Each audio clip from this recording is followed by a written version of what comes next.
Michael Jordan एक दफ़ा interview दे रहे थे, तो इंटरव्यू लेने वाले ने कहा कि आप एक ज़बरदस्त बास्केटबॉल प्लेयर हैं, नाकाबिले यकीन हैं, दुनिया के बेस्ट प्लेयर हैं।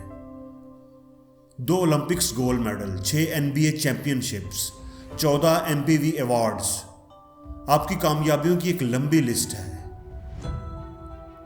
तो माइकल जॉर्डन ने कहा कि आप तो सिर्फ मेरी कामयाबियों की बात कर रहे हैं, लेकिन अगर आप मुझसे पूछें तो एक अच्छा बास्केटबॉल प्लेयर बनने के लिए मैंने 900 से ज़ायद शॉट्स मिस की हैं, 300 से ज़ायद मैचेस में हम हार गए, 26 दफ़ा ऐसा हुआ कि मुझे मैच विनिंग शॉट लगाने के लिए दी गई और मैंने वो मिस कर दी। तो दोस्तों, क्या इतनी ज़्यादा शॉट्स मिस करने के बाद, इतनी नाकामियों के बाद वो एक नाकाम इंसान बन गए, वो नाकाम हो गए? नहीं दोस्तों, वो नाकाम नहीं हुए। उनकी कामयाबी आज हम सबके सामने है, एक मिसाल है।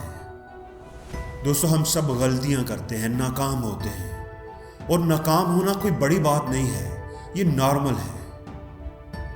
बड़ी बात यह है कि जब आप नाकाम हो जाएं, जब आप गिर जाएं, तो आप गिरे ही रहें, आप फिर से कोशिश ही ना करें, आप हार मान लें।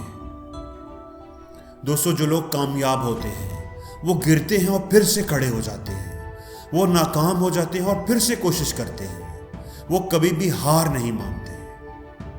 तो आपको जीतने के लिए, विनर बनने के लिए सिर्फ एक ही चीज़ चाहिए होती है, और वो है फिर से कोशिश करना, हार ना मानना।